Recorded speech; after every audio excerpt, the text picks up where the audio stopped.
जत नगरीची कुलस्वामिनी श्री यल्लम्मा देवीच्या यात्रेनिमित्त येणाऱ्या भाविक भक्तांचे हार्दिक स्वागतोत्सुक माननीय श्री डॉक्टर रवींद्र अरळी, ज्येष्ठ नेते भाजपा तथा समन्वयक भाजपा जत व श्री डॉक्टर रवींद्र अरळी मित्र परिवार जत। जत नगरीची कुलस्वामिनी श्री यल्लम्मा देवीच्या यात्रेनिमित्त येणाऱ्या भाविक भक्तांचे हार्दिक स्वागतोत्सुक माननीय सौ तेजस्विनी वनमाने, धडाडीच्या ज्येष्ठ सामाजिक कार्यकर्त्या जत व सौ तेजस्विनी वनमाने मित्र परिवार जत।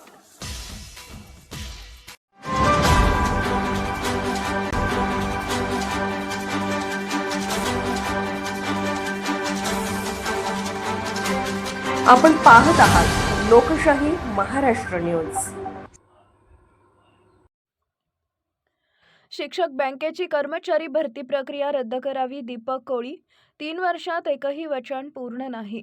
सांगली जिल्हा प्राथमिक शिक्षक बँकेच्या निवडणुकीत सत्ताधाऱ्यांनी सभासदांना दिलेलं एकही वचन गेल्या 3 वर्षात पूर्ण करता आलं नाही।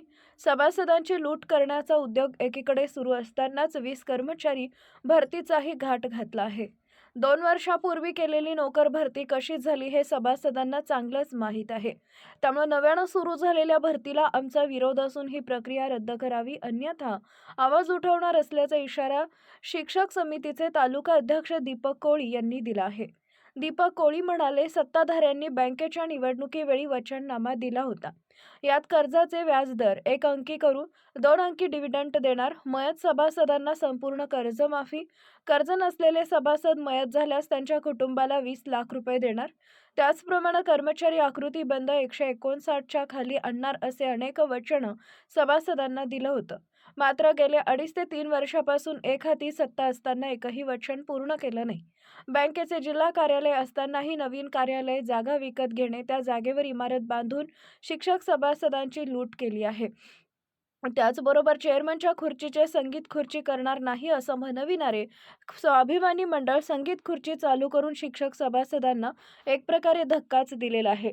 2 अंकी डिव्हिडंड देतो म्हणणारे 3 अंकी डिव्हिडंडच्या वर त्यांना देता आलेलं नाहीये। अनेक मुद्द्यांमुळे सत्ताधारी सभासदांचा लाभांश शिक्षक सभासदांच्या पदरात न पडता स्वतःच्या पदरात पाडून एक नवीन इतिहास बनवलाय।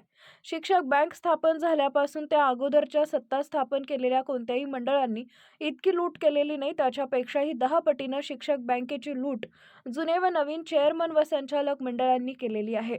बँकेतील शिक्षक सभासदांच्या हिताचे एकही निर्णय गेल्या 3 वर्षात त्यांना घेता आलेले नाहीयेत। उलट शिक्षक बँक कशा पद्धतीनं लुटता येईल यासाठी जास्तीत जास्त प्रयत्न करण्यात आले। त्यामध्येच भर म्हणून 2 दिवसांपूर्वी नव्यानं बँकेत 20 कर्मचारी भरती करण्याची जाहिरात शिक्षक बँकेनं दिली आहे। ही भरती म्हणजे सर्वसामान्य शिक्षक सभासदांवर अन्याय केल्यासारखं आहे। त्यामुळे या भरतीला शिक्षक समितीचा ठाम विरोध आहे। नोकर भरती प्रक्रिया रद्द करावी, अन्यथा सभासदांच्या वतीनं आवाज उठवू असा इशारा दीपक कोळी यांनी दिला आहे। लोकशाही महाराष्ट्र न्यूज चॅनलला लाईक करा, शेअर करा आणि सबस्क्राईब करा।